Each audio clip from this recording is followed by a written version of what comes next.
Give me 1 second, because I'm just going to like share the link on Facebook and everything, and just make sure everything's working properly. Because the amount of technical difficulties we have with these things, man, it's unbelievable. Okay, It looks like we're live. We're going. Okay, everybody. Welcome to the Bad Slave podcast. Episode 2, season 2, basically. And today we've got a special guest. We've got Ben Freesoul. If you give me 1 second, people, I'm just gonna share the YouTube link and get the chat page up. So anyone who's, in all fairness, I've got it in front of me here, but yeah, let me just do it how I usually do it. Where are we? And yeah, big up to everyone already watching. Sorry, people. This is always the most boring part of the show. I promise you. The beginning when I'm fucking about. One day I'll have a whole team of people that know what they're doing. Right now, it's just can't get the staff these days. It's very hard, man. It's hard. It's hard. But yeah, God willing, we'll get there one day. You know. So yeah, man. So for the people that don't know you, introduce yourself. Tell us where you're from. Okay. So I'm Ben. Freesoul is not my slave name. It's not my given name, but this is, I don't know. I am a poet or something, so I guess you've got to have a name, and that's just what my soul's decided. I'm from Chelmsley Wood, near Birmingham, which was the biggest council housing estate in Europe when it was built. Yes. They just like cut bare trees down and put tower blocks up instead, which is not a fair exchange, but there you go. Just sort of like the TV series Shameless, just like that, you know? Down to earth, criminal, poor people.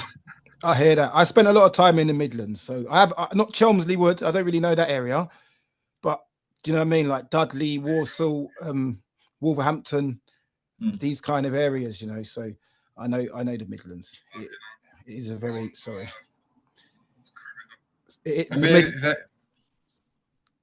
working class people, like they're very grounded. It's in the middle of the country, so that makes a lot of sense to me. Yeah, of course.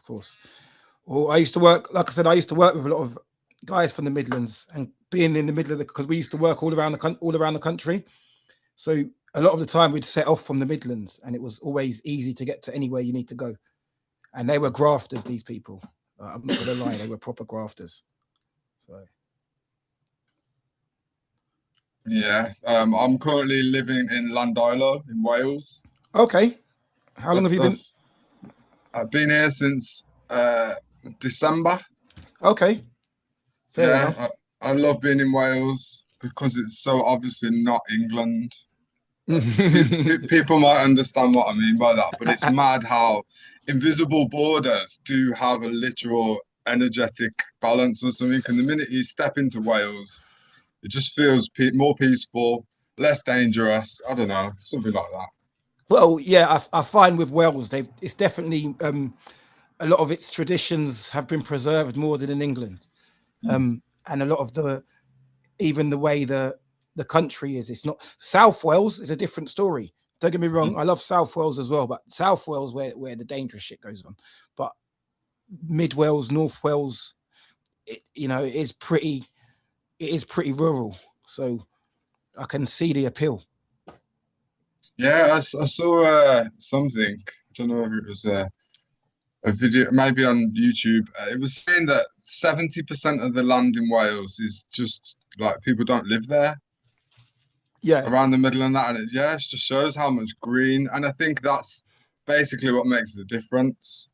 Being connected to nature like that, so that industry hasn't taken over too much. Oh, 100%.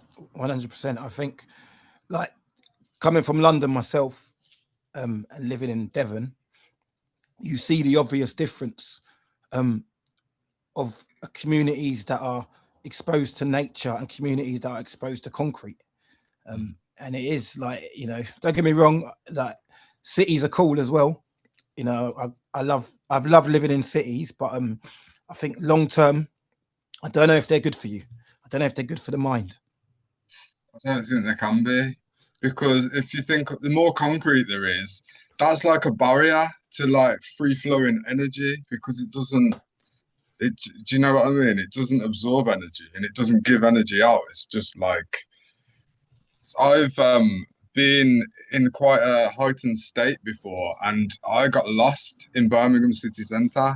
And Yeah, bear in mind that I've spent hundreds of hours in Birmingham city centre, but yeah, at yeah. that time, because of all the people or whatever, and the concrete, it's like my internal compass just was going haywire. It's disorientating.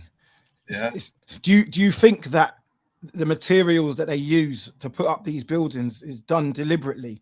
So do you think it's done so um do you think it's done so that they know what type of materials absorb and block certain frequencies? Do you think that's the case?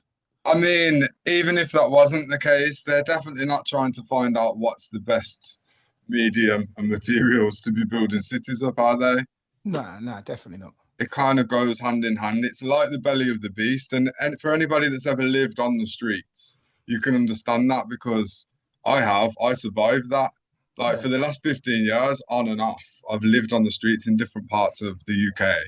Okay. And it's like a whole energy, like the streets is an energy that just wants to kill everybody that's there, like a Yeah. black hole that sucks everything out of you. And you see why there's so much destitution and addiction on the streets. Yeah. It takes a very strong individual. And Oh, when because of that, yeah, I agree. I agree. but as you say, like there's a time and a place for everything. Can cities serve a purpose? Because I think we learn best through contrast. So, like, if you live in a city for long enough, then that will squeeze you Yeah. because it's not natural to be stacked on top of each other or have like everything at our disposal, being able to just go to a supermarket 24 hours a day and that. Mm. Do you think that because I was looking into like the Industrial Revolution, do you think that after the Industrial Revolution is when they've convinced a lot of people to leave the countryside and move into these cities? So it's not necessarily people haven't moved to the cities because they want a different experience. It's more done out of necessity or for what the government needs. The government might need people working in factories or working in workhouses at Yeah, the time. So do you think yeah, that's yeah, linked to it? 100%. And this would have displaced a lot of people as well. If, Mm. poor man gets offered X amount of money to travel halfway across the country. Yeah, Uh, then to feed his family, he would have done that, wouldn't he? yeah, yeah, of course. Because a lot of like you find a lot of the Irish were, do you know what I mean? So you had a lot of the Irish that came to England to do the hard labor. Do you see what I'm saying? Like loads of Yeah, Irish and settled, never went back.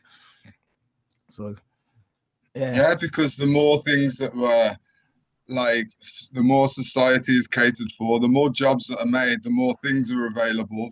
And then it kind of justifies building all of these monstrosities of, places. It's just a joke though, because you just get like token bits of greenery in these hmm, environments. Like, here's what you could have won. definitely, definitely. So it's like because it's true. I even in the UK, even in England, like there is still a lot of countryside in England that is not inhabited. Do you know what I mean? Hmm. And Yeah, and even there's lots of villages where there's just not. I'm not saying that I want everyone to come to the countryside either. You know what I mean? I ain't saying I want the countryside to turn into fucking London. You get me? But there is a lot of if you wanted to, if you could build really, but there's a lot of space in the countryside. You know what I mean? That I don't think people I don't think people are aware of the scale. But then at the same time, a lot of this space is not really accessible.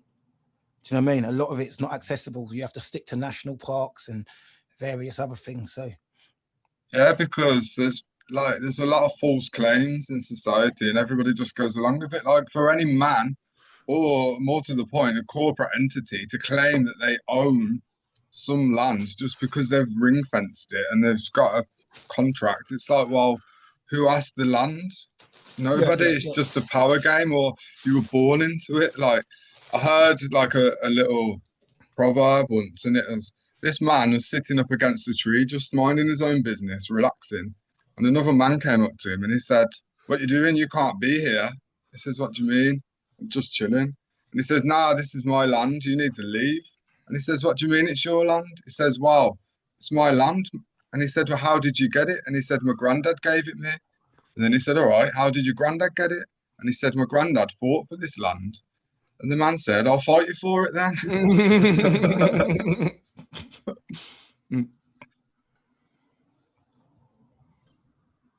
But everybody now is becoming more aware of how important nature is, because basically it's the difference between us collectively providing for ourselves or being in this sort of false economy where everything's drip fed to us and we've got to exchange like blood, sweat, and tears to get it.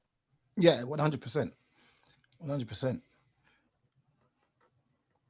Sorry, you're breaking up slightly. It's cutting out slightly. I don't know if it's Okay. I did. Most of it I got though. I didn't miss. Yeah. Hold on 1 second. Okay. It's all right. It's all right. It might actually just be me. Actually, it might just be because I was looking at a different screen and it's like showing it a bit slightly out of time. But no, I 100% agree, and I think like a lot of the problems have been a lot of the local economy and the local things that people used to do amongst themselves.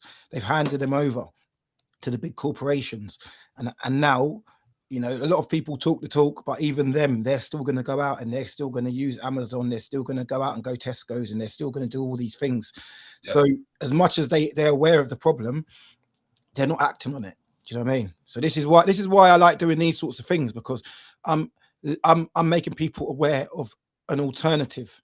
Yep. You know what I mean? Like an alternative economy, an alternative, I don't know, sources of information, alternative entertainment, because we already know that there's there's the mainstream backed entertainment industry, which includes a lot of independent artists and so-called independent artists. So, and also, yeah, like the fact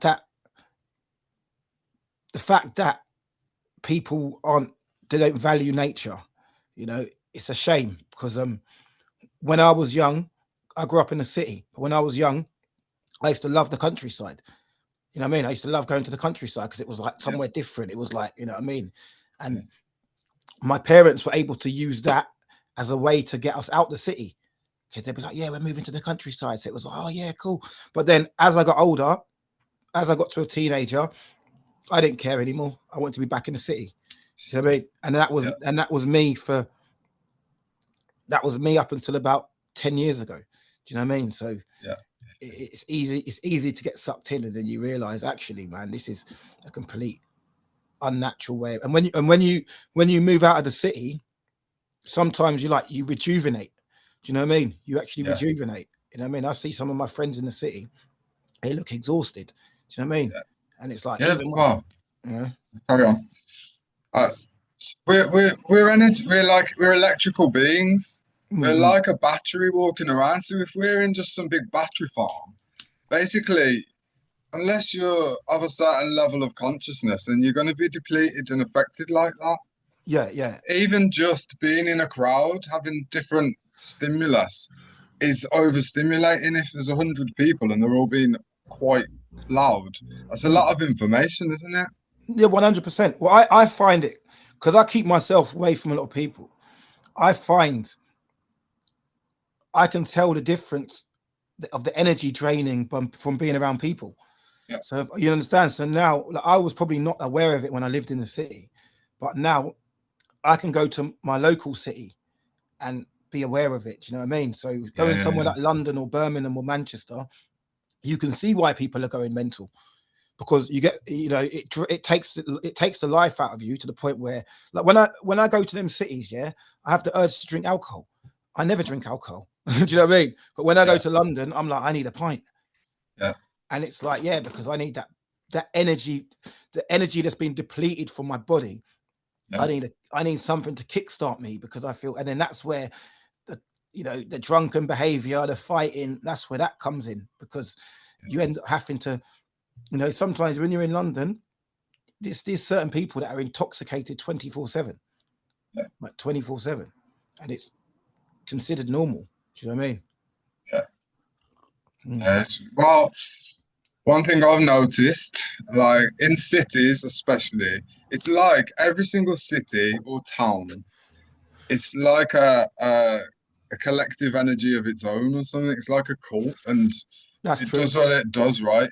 So the minute that you don't toe the line and be that whatever it is, Yeah, it's so depleting because that energy tries to fight back against you in so many ways. So if you're just a shining light in all that darkness, it's like that. It's trying to snuff your light out. yeah, But yeah. another thing, energetically, I was living on the streets in Doncaster, right? And I don't know if you've ever been to Doncaster, but it's like the worst place in the world. Wow, it's not. It's all right. It has its charms, but there's a lot of addiction there. So to live on the streets there, it's not really the one.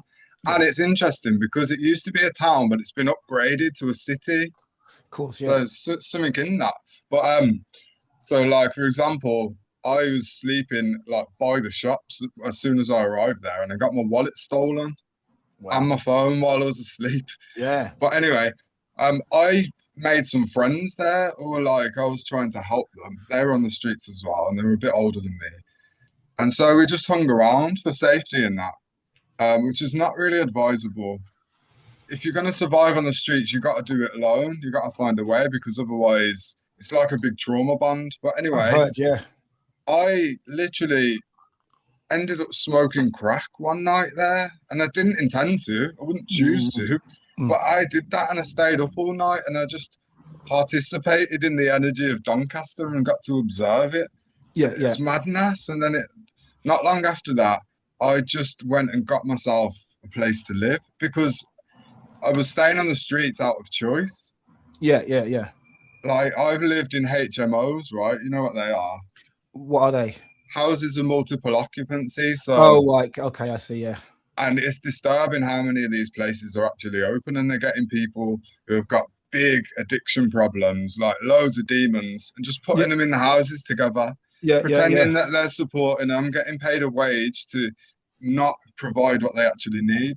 So Mm, the reason I stayed on the streets is because being in those environments, you have to become a support worker for free to mm. everybody involved, even to the support workers, in my experience, right? Yeah, yeah, yeah.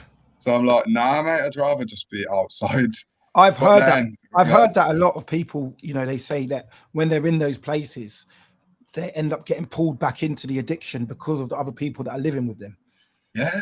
And In Birmingham, yeah, the last time I was living there, I got physically assaulted by one of the people who lived there who was an alcoholic. yeah. Like, What he was it? What proper. was it over? He was just drunk. So this is exactly what happened, right? He was drunk, but I'd already spoken to him about God, right? And it really disturbed him, and he wanted to Mm, tell me there's no such thing as God, or he worshipped the devil or some shit. I don't know. mm, mm, mm. So it was a bit, I disturbed him anyway, my presence did, and I Yeah, weren't trying to. irritated But his demons with your yeah, light. yeah. So I got I got some food, right? And I had all these carrots and I put them in the salad drawer of the fridge. My mistake, because I didn't realize there was a sticker on the salad drawer that had his name on it, right?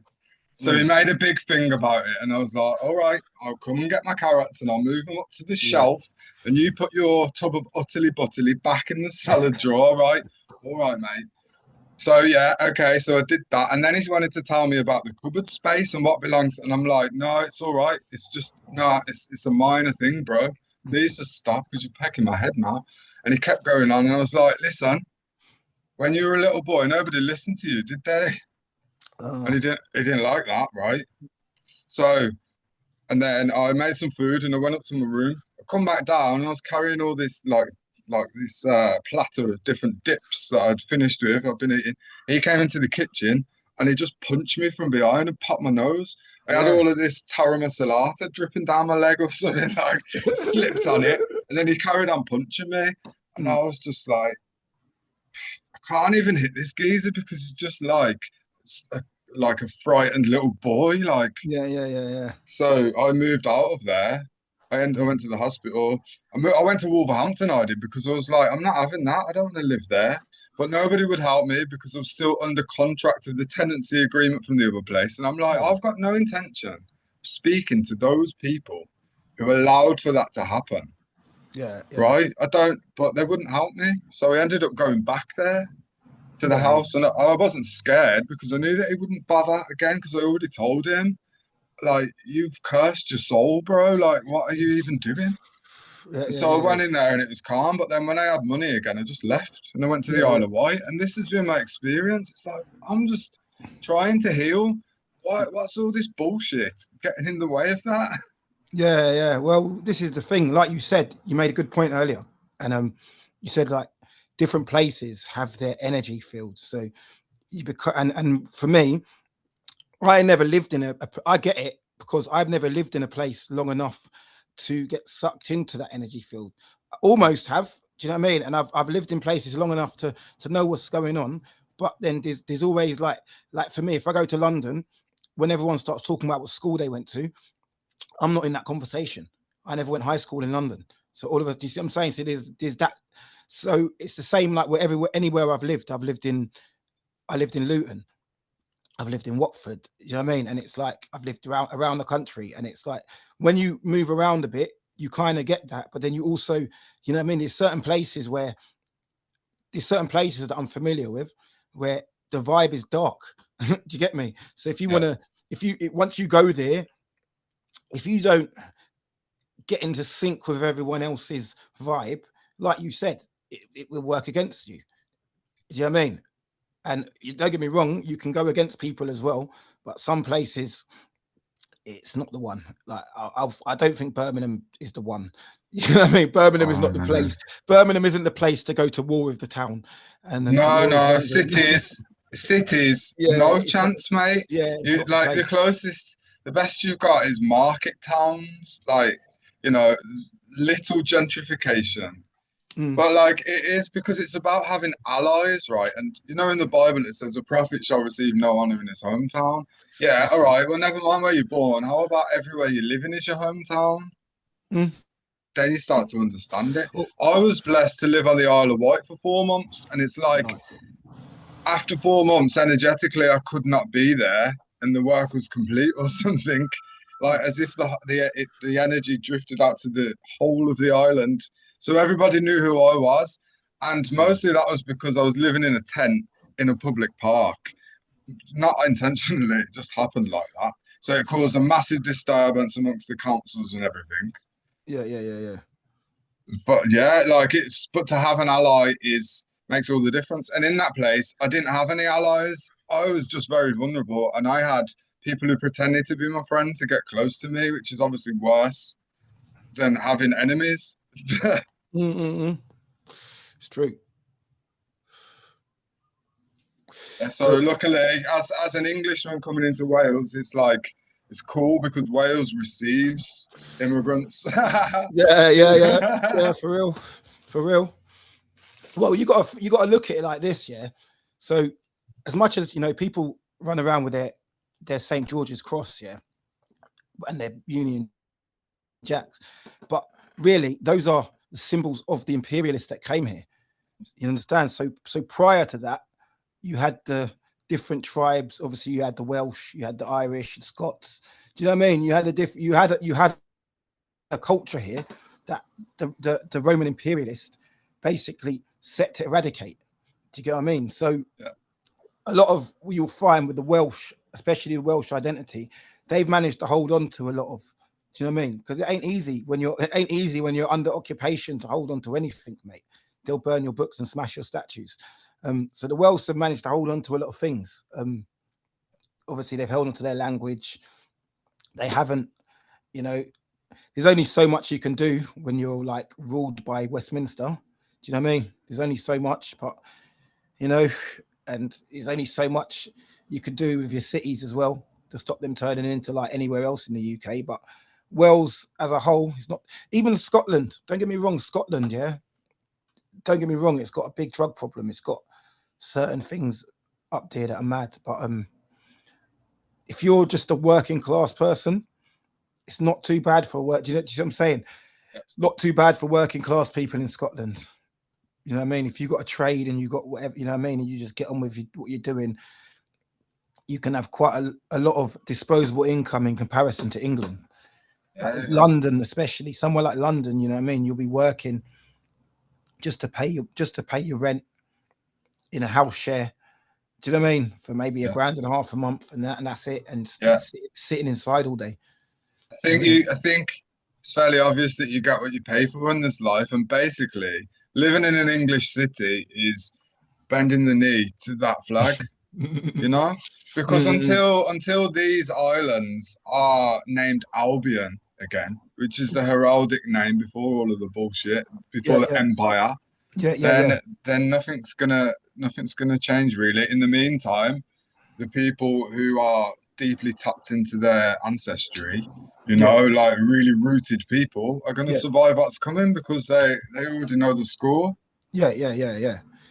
And their identity isn't based around the government. It's not based around what the government's pushing. You see what I'm saying? So Yeah, I already get that. I find a lot of the ones that are running around with their flags, they're a bit lost. You know, they're the ones who don't actually know their history. Do you know what I mean? They don't know their roots. They don't know it. They don't know if they're a Celt or if they're an Anglo-Saxon or if they're a Norse. Do you know what I mean? They can yeah. guess, but they don't know for sure. Do you know what I mean? So a lot of it is just, but you know, um.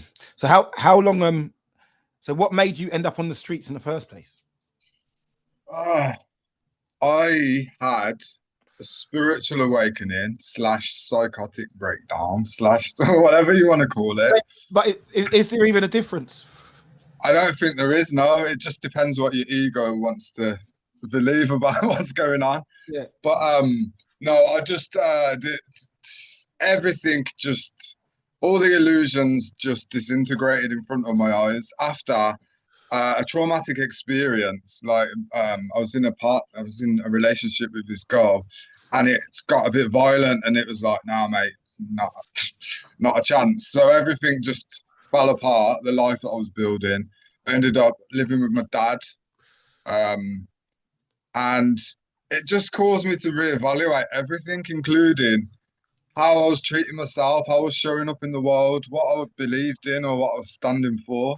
yeah, So but I started to try and get my life back together. yeah. Um, and but then I discovered meditation. And I was smoking cannabis regularly because the medicine that it is like. So it was really sort of elevating the way that I see life. Yeah. Having all these sort of spiritual experiences, which were bringing me closer to the truth of, why we're here or whatever. And so I decided to give everything away. I burnt my passport, I burnt all my photographs. I literally went away. I went to Dorset. I was going to meet up with these people, and I didn't have a plan. I didn't have any money. I was trying to drop out of society. Yeah. And I just very quickly ended up on the streets because the reality is that it doesn't work like that, right? God loves a try. You've got to meet the universe halfway somewhere. I was expecting to be congratulated for my bravery. It Yeah. turns out it was very stupid of me to burn my passport and to just go up but obviously it happened for a reason. So immediately life started to assist me in being safe on the streets. Like I was in a place called Lymington in Dorset, and it's I a know this harbour place. town. I Yeah, know this yeah, place. lot of money. I know this place near Milford on Sea and New Milton. Yeah, I know yeah. this So area. that's the Yeah. most unusual place to be homeless, really, because it's Yeah. just a well-to-do area with It like is. yachts and stuff. But there was a man there who was living on the streets, and he's ex-military. So me and him just sort of stuck together and scraped around, got food where we could or whatever. Um, and so yeah, because I knew some people from Facebook, right? It was like my first experience of meeting people of a like mind, so to speak, who saw the corruption in politics and all this. So I thought that we were gonna like live together because one of the men had an acre of land. Mhm. Um, and we just started gathering and doing like wild camping and stuff. So I just thought I'd tag along with them, but it didn't really happen like that. But eventually, sometime later, like some years later, no, I was on the streets at that point for maybe, I don't know, 2 months. And then I ended up meeting a lady who lived in Bransgore, and me and Kevin, this ex-military man, were staying in her caravan and doing odd jobs for her. Yeah. And then he left because he had an alcohol problem, and I don't, it's, I don't blame him for having an alcohol problem because he was in the army. Yeah, yeah, of course, of course. But not only was he in the army, he was in charge of a group of men, and he watched them all get blown up in the same explosion. Wow. So I got to sense darkness, and I also got to understand compassion as well in that experience with him.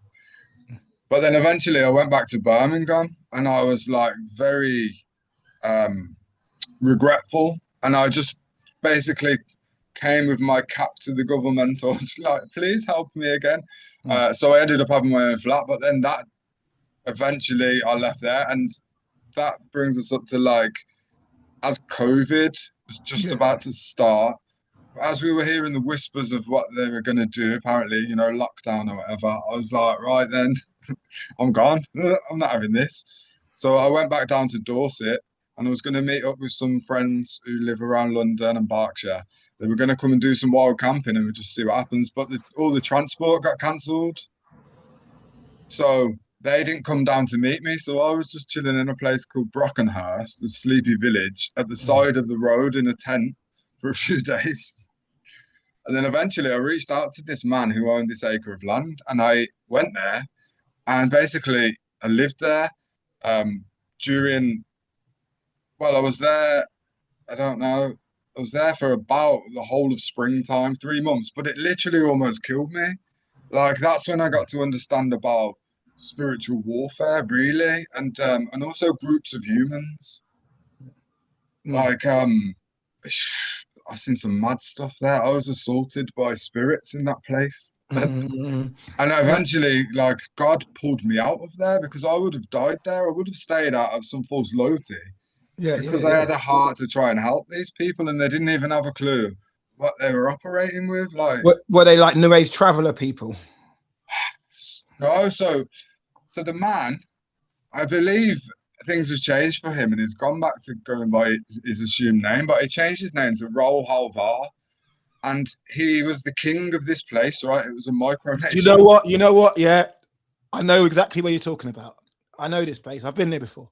I know King Raoul. I know. Sorry, I know. You know what? It just clicked.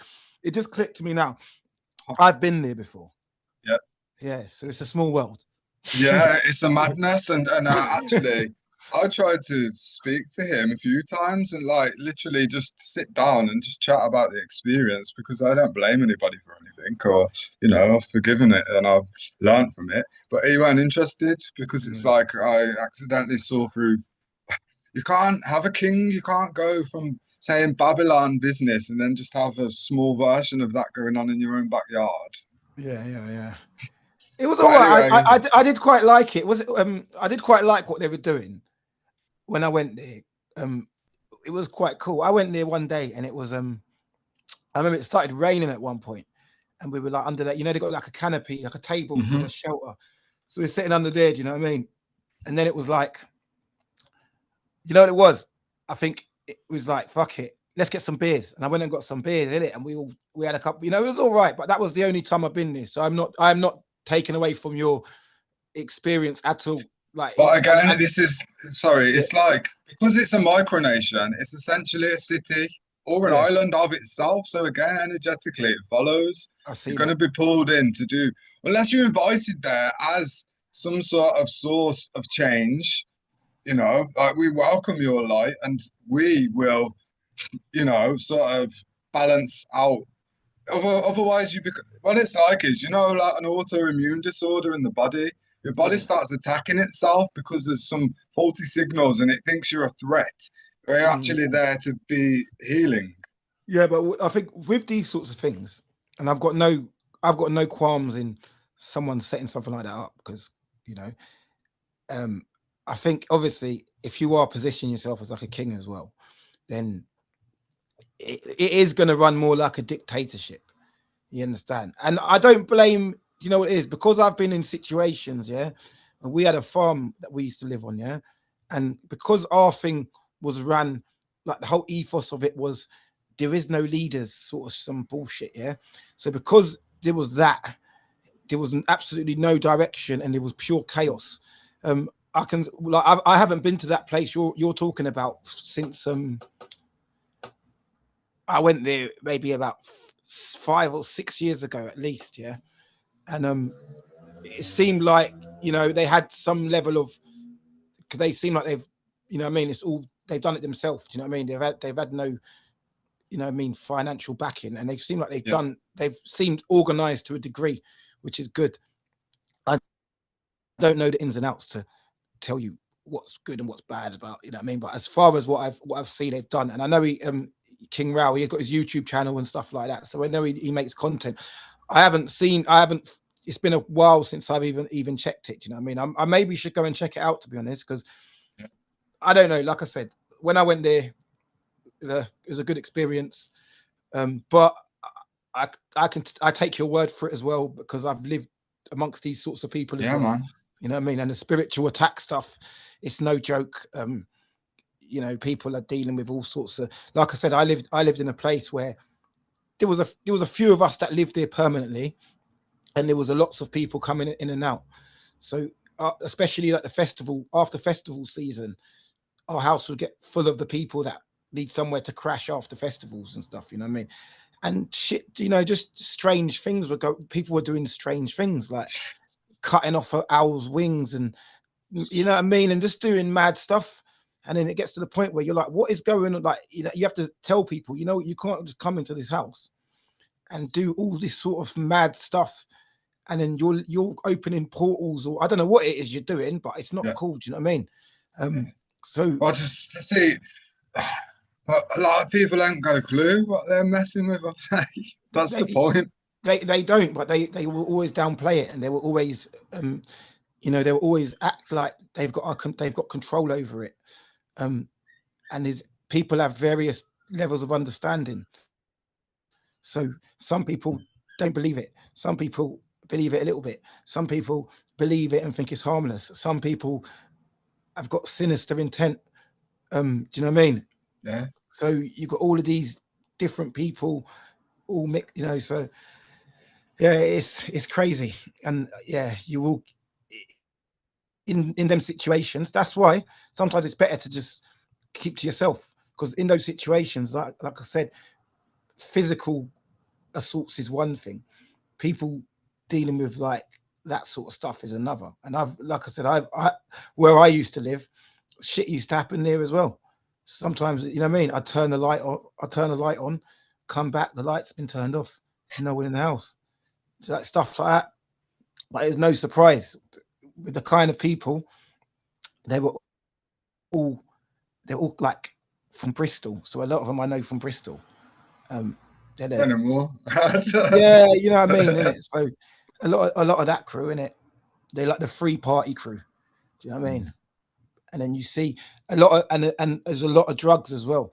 So that's another thing. With this crowd, there's a lot of drugs, and it's like before my attitude towards drugs weren't so like hardline.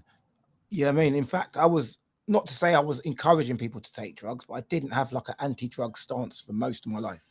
Do you know what I mean? Until you see it like ketamine and all these things that people are, you know what I mean? And you see how the older hippie kind of people are providing it to the younger lot that are coming through. Do you know what I mean? So it's a dark world. I mean, there's a reason that the hippies didn't achieve much in this world, you know, because you should be in charge of your state of consciousness. Because if you're not present and correct, showing up in the world, then you're no good to us. Because where are you? Like, I get it though. I've lived in Glastonbury a few times. Like, you know, I see there's a lot of ketamine there. Like, there's a lot of light in Glastonbury, but there's a lot of darkness as well. So it's like a good training ground. Yeah. I don't have much. I don't have much experience. I have been to Glastonbury, but I have not spent much time there. I'm going to visit on Sunday for a few days actually with my friends. Oh, fair play. I do like it. I like the tour. I like the spring there, and the people are pretty good. And like, Yeah. it's like the way that people get treated that live on the streets, whether they've got addictions or not. It's like it's the most satisfying out of anywhere in England that I've I been. see. Yeah, You know, treat them as humans. The amount of food that's available for people and that they make yeah, sure everybody's getting fed every day. yeah. You know, the church isn't religious at all. The last time I was staying there, I actually stayed in the church grounds for the first 3 nights that I was there because it didn't have a tent. And Yeah, yeah, nobody yeah, bothered me. They yeah, just yeah, left me yeah, to it. yeah, yeah. So yeah, it's a nice place. It's just a bit of a mad pantomime Yeah, sometimes. yeah. But you know what it is? It because I've lived in Somerset as well. So I think with Glastonbury, it is quite a. I think especially if you know Somerset, it is very It can be quite normal in parts. So I think Glastonbury is like a contrast to the. Do you see what I'm saying? It is because Somerset's a nice place as well. Yeah. It's very nice. Do you know what I mean? And Glaston because the nearest town to Glastonbury is like Bridgewater, and Bridgewater is like totally not like Glastonbury. Do you know what I mean? But Yeah. yeah, but fair enough. Do you know what I mean? Like it's a bit like Stroud's like that, and what's the other place that's like that? Totnes, which is in I was Devon. gonna say Totnes. Yeah, I haven't really experienced that of that aspect of Totnes, but I did stay there. yeah, I went to a 6 day Buddhist retreat there, yeah. and yeah. So, but I get the vibe that it's like that, and I've also heard loads of people from Glastonbury talking about the fact that they're going to Totnes, so it just sort of follows. I guess the people from Glastonbury, when they get a bit of money, they would move to somewhere like Totnes. Do you know what I mean? Hmm. Or they'd move to Stroud. Do you know what I mean? Yeah, So I yeah. guess because that's the kind of crowd you got in Totnes. You got the more older, maybe not taking drugs anymore. Do you know what I mean? But you got a lot of established people living up there as well. Even Katie is it Katie Hopkins? I think she's moved up there. You know, Uh, yeah. Because you know what happened? I seen her in Exeter, right? So my mate's an artist. Yeah, he's a popular artist from Devon, and she had one of his prints, right? And I didn't even know it was her at the time. And I said, "Oh yeah, that's a cool print. That's my mate's." And she's, you know what I mean? I'm talking to her. Then I clocked who she was. She's with her daughter and that. Do you know what I mean? And then, but you know, she was cool, isn't it? She wasn't. You know, a lot of people went mad at me for this online. Oh, you're. I don't know what they accused me of, yeah, but I was like, no, I'm not being funny. I don't even watch too much of her stuff to get offended. I don't watch her stuff to get offended, so I can only take her on face value. yeah. I know what she says. I know the sort of stuff she says online. Do you know what I mean? But don't we all say mad shit online? Do you know what I mean? We're in the age of rage baiting. Yeah, Like people would do anything for clout. So yeah, if she's provoked a reaction by being a certain way, then she's going to exaggerate it. If it means more money and more attention for her, yeah. That's it. that's what everything that happens on the telly is a facade. Exactly. And to be honest, yeah, I'm one of those people. I watch so much online shit that I would never, if I saw someone in the real world, go up to them and start taking out what they said online to their face. I would never do it. Do you know what I mean? Like so, and half the time, you know, I don't even know what people have said online. You know what I mean? So Yeah, it was one thing. The most powerful thing I ever learned was to mind my own business. I hear Because that. the more energy I put in other places, it's like, what? No, come on, man. Let one of my favorite quotes as well. Let people do as they will, so you can see what they would rather do, and then do what you would rather do. Like, Yeah, good. because if you're not getting on with your life, doing things that you enjoy, well, you're just miserable, and No, we you're need right. it. I need to even I had to take a leaf out of your book, mate. You know what I mean? Even I had to. You know what I mean? And it's like, yeah, you're right. Like sometimes it gets to the point where it's just energy, it's just taking unnecessary energy. And even sometimes I'll be arguing with people, and I'm like, why am I like someone? The other mornings I woke up, someone tried to start an argument with me, and I was just like, yeah, whatever, mate. And then they've come back with something else, and it was like, yeah, da, da, da, da, da. And I just blocked them. Yeah, And that yeah, was it. And that was literally it. It wasn't even like 8 o'clock in the morning. And I was just, I didn't know who this person was. They were on my friends list, and that was it. They were the first thing they said, they got blocked, and that was it. And it's like, I'm not getting dragged into it. Do you know what I mean? Yeah. But I mean, you've had differences of opinion online, haven't Yeah, we? You know? yeah, but it's good though. I think it's good because it's even good that you say what you want to say, regardless of who gets offended, because you're dealing with truth. Do you know what I mean? And when we're if you're dealing with truth and facts, then especially someone else who claims to be dealing with truth and facts, they can't really get too offended either. You know, and No, because it's a gift. It's not a weapon, isn't yeah, it? It's like I'm offering this perspective. You know, it would be easier if everybody just subscribed to the same version of reality as me and saw the world the way that I do. But it's not. It's never going to be that easy, is it? It doesn't work like that because that's just a cult in and of itself. Like we actually, the beauty of this experience is our differences. It's not about what we can all agree on so much. Of course. Well, put it this way, my podcast wouldn't be interested if it was just people who thought like me, who agreed with everything I said. It wouldn't be interesting at all.